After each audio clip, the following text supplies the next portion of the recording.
جی اور کوئی کوشچن؟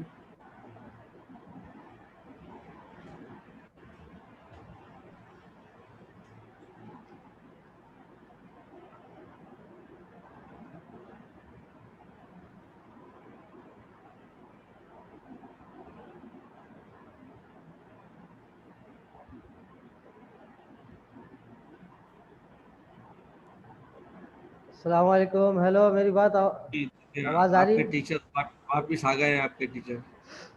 آواز آ رہی بچوں؟ تو بات چل رہی تھی سادگی پر کہ آپ صلی اللہ علیہ وسلم کی رہائش گھر اتنا سادہ تھا کہ کھڑے ہونے سے سر چھت پہ لگتا، اور اگر لمبے ہو کر سو جاتے لیٹتے تو جو ہے نا بہت کم جگہ ہوتی کہ ایک بندہ وہاں پہ بیٹھ کے کھڑے ہو کے نماز پڑھ لے. یعنی اتنا چھوٹا کمرہ تھا، بہت سادہ. اسی طرح حدیث کی کتابوں میں آتے ہیں کہ آپ صلی اللہ علیہ وسلم پوری زندگی ایک وقت میں 2 سالن نہیں کھائے. حیات صحابہ میں یہ بات ہمیں ملتی ہے. تو ہمیں بھی چاہیے کہ رسول اللہ صلی اللہ علیہ وسلم سے محبت کریں، ان کو اپنائیں، ان کی سنتوں پر عمل کریں گے نا انشاءاللہ. دیکھیں آج ہم ماڈل پیپر سے حدیث نمبر 2 حل کر رہے ہیں. یہ کام آپ لوگوں کو دیا تھا کہ آپ لوگ حدیث نمبر 2 لکھ کر یاد کر لیں، ترجمہ تشریح، تاکہ آج اس کو سمجھنے میں آسان ہو. میں نے یہ پہلے کہا تھا کہ مدرسے میں سبق استاد پڑھانے سے پہلے مطالعہ کرنا بہت ضروری ہوتا ہے. تو بچے اگر سبق کو پڑھنے سے پہلے کوئی بھی سبجیکٹ ہو، مضمون ہو، اگر ہم اس کو پہلے سے مطالعہ کر لیں گے اور اس کو سمجھنے کی کوشش کریں گے تو بہت آسانی سے جب استاد سمجھائیں گے تو سمجھ میں آ جائے گی. تو آپ لوگ یہ عادت بنائیں کہ جب بھی کلاس ہو، کوئی بھی پیپر، کوئی بھی مضمون ہو، تو اس کو آپ لوگ پہلے سے سمجھنے اور مطالعہ کرنے کی کوشش کریں گے نا انشاءاللہ. دیکھیں پچھلے سبق میں حدیث نمبر 1 ہم لوگوں نے حل کیا تھا، حدیث نمبر 1 ہم نے پڑھی تھی، اور آج ہم سوال نمبر 3 ماڈل پیپر کا، اور اس میں سوال نمبر 3 میں حدیث نمبر 2 کا ہم پڑھیں گے. دیکھیں حدیث کی، اور آخر میں جو کام کرنا ہے، جو گھر کا کام ہے آپ لوگوں کو، یہی ہو مطالعہ اور پہلے سے تیاری. وہ سوال نمبر 4 حل کریں. سوال نمبر 4 میں چھوٹے سوالات ہیں، ان میں سے 6 سوال ہیں، تو آپ کم سے کم 3 اس کو حل کر لیں، دیکھ لیں، تاکہ کل جب ہم پڑھیں گے تو سمجھنے میں انشاءاللہ جلدی بات آ جائے گی. حدیث کے الفاظ یہ ہیں، میرے ساتھ آپ لوگ بھی دہرا لیجئے حدیث کے الفاظ کو، کیونکہ ہم لوگوں نے نیت کی تھی کہ 40 حدیثیں یاد کریں گے. تو حدیث یاد کرنے کے لیے ضروری ہے کہ اس کا تلفظ صحیح ہو. ٹھیک ہے. کلکم راعین وکلکم مسئول عن رعیتہ، کلکم راعین وکلکم مسئول عن رعیتہ. ہاں کو وقف کر کے پڑھیں تو زیادہ اچھی بات ہے.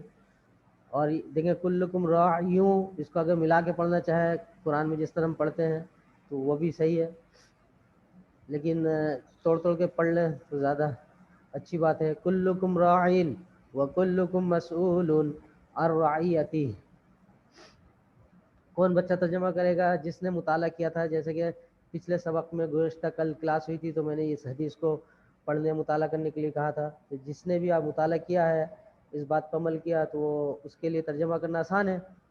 تو کون کرے گا؟ ہمت کریں. ایسے پہلے بھی آپ لوگ پڑھ چکے ہیں اس حدیث کو ریگولر کلاسوں میں. جی حنزلہ جاوید بیٹا آپ ترجمہ کرنے کی کوشش کریں.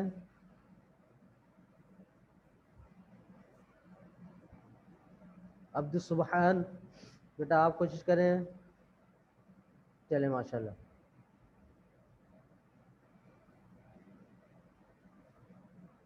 جی سیف اللہ بیٹا آپ کوشش کریں. نہیں آج سر. نہیں آتا. چلیں پھر اس میں دیکھ لیجئے. دیکھیں امتحان کا وقت بہت قریب ہے، پریلیم بھی ہونے والا ہے عید کے فوراً بعد. تو روزانے کے اعتبار سے آپ لوگ تقسیم کر لیں. جتنے ماڈل پیپر میں جتنے سوالات ہیں اس کو آپ لوگ تقسیم کر لیں کہ روزانہ اتنے سوال یاد کریں گے تو امتحان تک کور ہو جائیں گے، سارے سوالات کے جوابات یاد ہو جائیں گے. یہ امتحان کی تیاری کے لیے بہت ضروری ہوتا ہے کہ جتنے دن ہمارے پاس ہیں اور جتنے سوالات ہیں ان سب کو ٹوٹل کر کے دنوں پر تقسیم کر لیں. تو ہر دن کس کس پیپر کے مضمون کے کتنے سوال یاد کرنے آسانی سے آ جائے گا. ٹھیک ہے. ورنہ ایک وقت میں سب لے کر ہم بیٹھ جائیں گے, امتحان شروع ہو گیا اور سب کچھ ہم یاد کر رہے ہیں, تو اس وقت یاد تو ہو جاتا ہے لیکن وہ پھر اس کو رکھنا, اس کا ضبط کرنا مشکل ہو جاتا ہے نا. تو اس لیے ہمیں پہلے سے تھوڑا تھوڑا کر کے سوالات یاد کرنی چاہیے. صحیح ہے. چلیں سیف اللہ بیٹا پڑھیں, ترجمہ پڑھیں. ترجمہ: تم میں سے ہر ایک نگہبان ہے اور تم میں سے ہر ایک اپنی رعیت کے بارے میں جواب دہ ہے. اچھا, اس میں جو الفاظ ہیں نگہبان, رعیت, یا اور کوئی بات اس ترجمہ میں سمجھ میں نہیں آ رہی ہے, پوچھ لیجئے. سر مجھے رعایت نہیں سمجھ میں. اچھا, رعیت کہتے ہیں رعایا, یعنی ماتحت کو. جیسے حکومت ہے اور ہم لوگ پبلک جو ہے نا, جو لوگ رہ رہے ملک میں, ہم سب رعایا کہلائیں گے. ٹھیک ہے. اچھا ٹھیک ہے سر. اور کوئی نگہبان, نگرانی کرنے والا, نگہداشت, جو نگرانی کرتا ہے. جی, ایسے ترجمہ واضح ہے, سب کو بات سمجھ میں آ رہی ہے. تم میں سے ہر ایک نگہبان ہے, ہر ایک ذمہ دار ہے کہ وہ نگرانی کرے, دیکھ بھال کرے. نگرانی کرنا, دیکھ بھال کرنا. اور تم میں سے ہر ایک اپنی رعیت کے بارے میں جواب دہ ہے. رعیت ماتحتوں کے بارے میں, جو بھی ہمارے ماتحت ہے اس کے بارے میں اس کو کل قیامت میں جواب دینے پڑے گا. اس کے حقوق اور اس کے جو ذمہ داری تھی اس سے متعلق, وہ اس نے ادا کیا نہیں کیا, اس کو پورا کیا نہیں کیا, اس کے بارے میں کل قیامت میں حساب دینا پڑے گا, جواب دینا پڑے گا اللہ تعالیٰ کے دربار میں. یہ کہہ رہے ہیں کہ تم میں سے ہر ایک نگہبان ہے, نگران ہے, ذمہ دار ہے, اور تم میں سے ہر ایک اپنی رعیت کے بارے میں, اپنی ذمہ داری کے بارے میں, اپنے ماتحتوں کے بارے میں جواب دہ ہے. جواب دینا ہوگا کس کے سامنے؟ اللہ تعالیٰ کے سامنے. یہ تو ترجمہ ہے, ترجمہ کا مختصر سا آپ کو سمجھا دیا. البتہ تشریح کیا ہے دیکھیں. دیکھیں, ایک بھی لفظ یا جملہ آپ کو سمجھ میں نہیں آئے تو فوراً پوچھ لیے گا. بعض مرتبہ ایسا ہوتا ہے کہ استاد سمجھ رہے ہوتے ہیں, کہ وہ استاد ہوتے ہیں, بڑے ہوتے ہیں, بار بار پڑھا رہے ہوتے ہیں, تو وہ سمجھ رہے ہوتے ہیں کہ یہ لفظ بہت آسان ہے, سب سمجھ رہے ہوتے ہیں, بچے سمجھ رہے ہیں, لیکن بچوں کو بعض دفعہ سمجھ میں نہیں آتی, تو شرم نہیں کریں گے, فوراً کوئی جملہ یا لفظ سمجھ میں نہیں آئے تو پوچھ لیجیے گا. تشریح کون پڑھے گا؟ تشریح پڑھیے. عبدالسبحان بیٹا پڑھے آپ. بسم اللہ الرحمن الرحیم. ہر مرد عورت کو کوئی نہ کوئی منصب ملا ہوا ہے. منصب کی وجہ سے ذمہ داری بہت بڑھ جاتی ہے. ہر مرد عورت کو کوئی نہ کوئی منصب ملا ہوا. منصب ملا, کیا مطلب منصب کا مطلب؟ عہدہ. عہدہ ملا ہوا, ذمہ داری ملی ہوئی ہے, کسی پوسٹ پہ ہے. ٹھیک ہے, کسی مرتبہ پہ ہے وہ, اور منصب کی وجہ سے, ذمہ داری کی وجہ سے, عہدہ کی وجہ سے ذمہ داریاں بہت بڑھ جاتی ہے. جس کے پاس جتنی بڑی ذمہ داری ہوگی, عہدہ ہوگا, پوسٹ ہوگا, تو اس کے اوپر اتنی زیادہ ذمہ داری ہوگی. ٹھیک ہے. اب جیسے گھر میں والدہ ہے اور فیملی میں 4 افراد ہیں, والد صاحب اور 2 بھائی بہن, تو اب والدہ کے ذمہ کیا ہے؟ کتنے افراد ہو گئے؟ 2 بچے. 2 بچوں کا دیکھ بھال کرنا, ان کا خیال کرنا, ان کے حقوق کو پورا کرنا, یہ والدہ کے ذمہ ہے.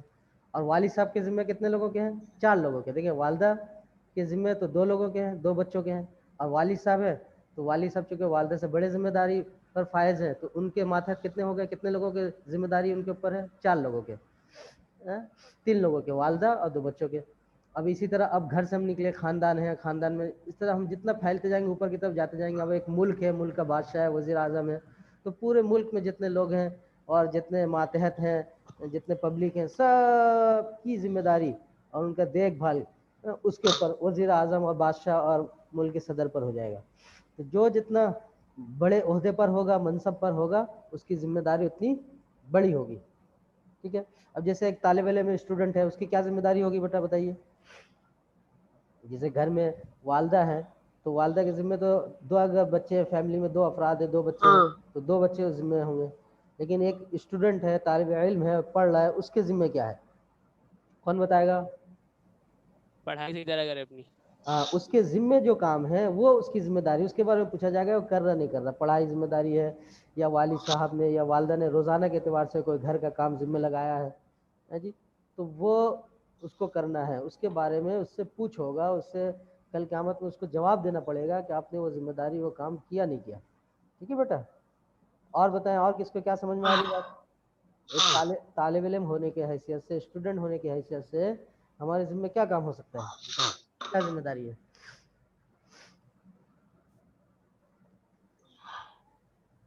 جی دماغ لگائیں، کچھ تو میں نے بتا دیا ہے، کچھ آپ لوگ بھی بتائیں. غور و فکر کریں گے، سوچیں گے تو انشاءاللہ دماغ کھلے گا، آگے بڑھیں گے ہم. جو سیکھتا ہے وہ آگے بڑھتا ہے، اور سیکھنے کا ایک طریقہ ہے سوال کرنا، پوچھنا. چلیں اگلی سلائڈ دیکھتے ہیں. پڑھیں، عبد سبحان صاحب پڑھ لیتے ہیں. بسم اللہ الرحمن الرحیم. اپنے اعمال کے ساتھ ساتھ ماتحتوں کے حوالے سے بھی جواب دینا پڑتا ہے جن پر اللہ تعالیٰ نے اس کو نگہبان مقرر کیا ہے. جی اب ایک مسلمان ہے، غریب ہے، اس کے نہ بچے ہیں نہ کچے ہیں، نہ کوئی اولاد ہے، اور نہ کہیں نوکری کرتا ہے، بس ایک نیوٹرل ایک سادہ سا مسلمان ہے. تو اس کے ذمہ کیا ہے ماتحت؟ کہ اس کے ذمہ جو اعمال لگے ہیں، اللہ تعالیٰ کے جو احکامات ہیں، اس کا اس سے پوچھ ہوگا. ٹھیک ہے؟ کیونکہ ایک سادہ مسلمان ہے، اس کے کوئی بچے بچے بھی نہیں ہیں اور کچھ بھی نہیں ہے، لیکن وہ پھر بھی آزاد نہیں ہے. ایسا اگر کوئی مسلمان ہو جس کی کوئی ذمہ داری نہیں ہے، بس اس کو روٹی ووٹی سوکھی، کہیں نوکری بھی نہیں کرتا ہے، کاروبار بھی نہیں کرتا ہے، کچھ بھی نہیں ہے، بس تھوڑی بہت اس کو مل جاتی ہے روٹی، ایک دو روٹی وہ کھا لیتا ہے اور زندگی اپنا گزار رہا ہے. تو ایسے اگر مسلمان ہے سادہ، اس کی کوئی ذمہ داری نہیں ہے ظاہراً، تو اس کو بھی کل قیامت میں اپنے اعمال کے ذمہ داری ہے، اللہ تعالیٰ نے اس کو جو ذمہ اعمال رکھے ہیں اس کا اس کو حساب دینا پڑے گا. اب ہر مسلمان کے ذمہ ہے کہ جو کام وہ کر رہا ہے نیک، اور اللہ تعالیٰ کی جو بات اس کو معلوم ہے وہ آگے پہنچائے، دوسروں کو پہنچائے. آپ صلی اللہ علیہ وسلم نے آخری حج میں، آخری اپنے بیان میں ہمیں یہ ذمہ داری دی ہے کہ حاضرین جو یہاں پر اس موقع پر میرے سامنے موجودین ہیں، وہ غیر حاضر جو یہاں پر مسلمان موجود نہیں ہیں ان کو میری بات پہنچا دے. ٹھیک ہے؟ اور ویسے بھی اللہ تعالیٰ نے قرآن میں طے کر دیا کہ ہماری زندگی کا مقصد انسان ہونے کے ناطے کیا ہے؟ کون بتائے گا ہماری زندگی کا مقصد؟ اللہ تعالیٰ کے جو دین ہے اسے آگے بڑھانا، اور حضور صلی اللہ علیہ وسلم نے جو ہماری تربیت کی اسے دوسروں کو سکھانا. جی بالکل بالکل صحیح، اس کو آپ نے زیادہ تشریح اور کھول کر بتا دیا. لیکن قرآن کے آیت سے جو صاف صاف ہمیں ملتا ہے ہماری زندگی کا مقصد، وہ ہے کہ تمہیں پیدا کیا گیا ہے لوگوں کیا کرنے کے لیے؟ میری عبادت کے لیے. کہ جن اور انس کو اللہ تعالیٰ فرما رہے ہیں کہ پیدا کیا ہے، بنایا ہے کس لیے؟ اللہ کی عبادت کے لیے. تو انسان ہونے کے ناطے ہماری زندگی کا مقصد اللہ کی عبادت ہے، اور مسلمان ہونے کے ناطے اللہ تعالیٰ نے ہمیں ایمان کی دولت دی ہے، اور اس اعتبار سے اللہ تعالیٰ نے ہماری زندگی کا مقصد الگ طے کیا ہے. ٹھیک ہے؟ وہ کیا ہے کہ ذمہ داری ہے، مسلمان اللہ نے ایمان کی دولت دی ہے، مسلمان گھر میں پیدا کیا ہے، تو اس حساب سے اللہ تعالیٰ نے ہماری زندگی کا مقصد طے کر دیا، لوگوں کی بھلائی. کنتم خیر امۃ اخرجت للناس وما خلقت الجن والانس الا. اس آیت سے انسان ہونے کے ناطے ہماری زندگی کے مقصد اللہ کی عبادت ہے. اور جو دوسری آیت ہے کنتم خیر امۃ اخرجت، یہ والی جو آیت ہے، اس آیت سے مسلمان ہونے کے ناطے ہمارے سے اللہ تعالیٰ مخاطب کر رہے ہیں کہ ہماری زندگی کا مقصد انہوں نے بتا دیا کہ لوگوں کی خیر خواہی، لوگوں کی بھلائی. ٹھیک ہے؟ اچھا بتائیں، لوگوں کے ساتھ بھلائی، رمضان میں لوگ زکوٰۃ دے رہے ہیں اور آپ کو جا کر لوگوں کو افطاری کرا رہے ہیں، تو آپ کے نزدیک سب سے بڑی بھلائی کیا ہو سکتی ہے؟ سب کے نزدیک الگ الگ ہوگی. کسی کو کپڑا دینا ہے، کوئی کہے گا کھانا کھلانا ہے، کوئی کہے گا مکان دینا ہے، کوئی کہے گا دوائی علاج کروانا. کورونا کا زمانہ چل رہا ہے، تو آپ میں سے بتائیں ایک دو ساتھی کہ آپ کے نزدیک سب سے بڑی بھلائی کیا ہے؟ لوگوں کا روزگار لگانا. روزگار لگانا. اور بتائیے سیف اللہ بیٹا، آپ کے نزدیک سب سے بڑی بھلائی کیا ہے؟ لوگوں کے ساتھ اگر آپ بھلائی کرنا چاہتے ہیں، خیر خواہی کرنا چاہتے ہیں، اور آپ کے پاس سہولت بھی ہے، موقع بھی ہے، دولت بھی ہے، تو آپ کون سی بھلائی کریں گے؟ کون سی خیر خواہی کریں گے لوگوں کے ساتھ؟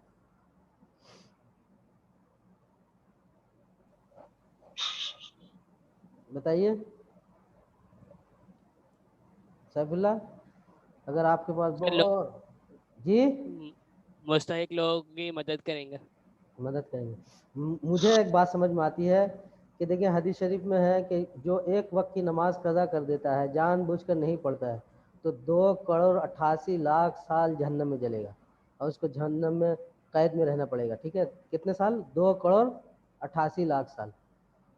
تو اگر ہمارے کو کچھ نہیں ہے اور ایک بندہ نماز نہیں پڑھتا ہے اور اس کو میں نے نمازی بنا دی دوستی کر کے چائے پلا کر اور ساتھ لے گیا مسجد میں اور اس نے نماز پڑھ لی تو گویا کہ 2,88,00,000 سال میں نے اس کا کھانے پینے کا انتظام کر دیا اور اس کو جہنم سے بچا لیا. جب جہنم سے بچ جائے گا تو کہاں جائے گا؟ جنت میں جائے گا. تو ایک وقت اگر میں نے کسی کو نماز پڑھوا دی میرے کہنے سے بولنے سے پیار محبت سے کسی نے اگر ایک وقت کی نماز پڑھ لی تو گویا کہ 2,88,00,000 سال کا ہم نے اس کے لیے انتظام کر دیا. ایسے ہے نا بیٹا؟ اور اگر اللہ نے آپ کو توفیق دی ہے کھانا پیسہ دولت دی ہے تو کپڑا بھی دے مکان بھی دے. ہندوستان میں ایک ہے ایک تاجر وہ لوگوں کو سال میں مکان دیتا ہے. ٹھیک ہے, تو باقی آپ وہ بھی کریں. ٹھیک ہے, تو چلے وقت پورا ہو گیا 1 منٹ اوپر ہو گیا اور یہ زوم والے بھی کہہ رہے ہیں. تو آپ لوگ سوال نمبر 4 دیکھ لیے گا. سوال نمبر 4 میں چھوٹے سوالات ہیں ان میں سے 3 سوال حل کر لیے گا. ٹھیک ہے, پھر انشاءاللہ اگلے سبق میں ملتے ہیں. جی کیا پوچھ رہے ہیں؟ آواز تھوڑا اونچی آواز سے بولیے گا, آواز پھٹ رہی ہے. نہیں بیٹا آواز نہیں آ رہی ہے, بہت اٹک رہی کٹ رہی ہے. انشاءاللہ اگلے سبق میں ملتے ہیں. ٹھیک ہے, جزاک اللہ خیر و احسن الجزاء. جو گھر کا کام دیا اس کو پورا کر لیے گا. اللہ حافظ.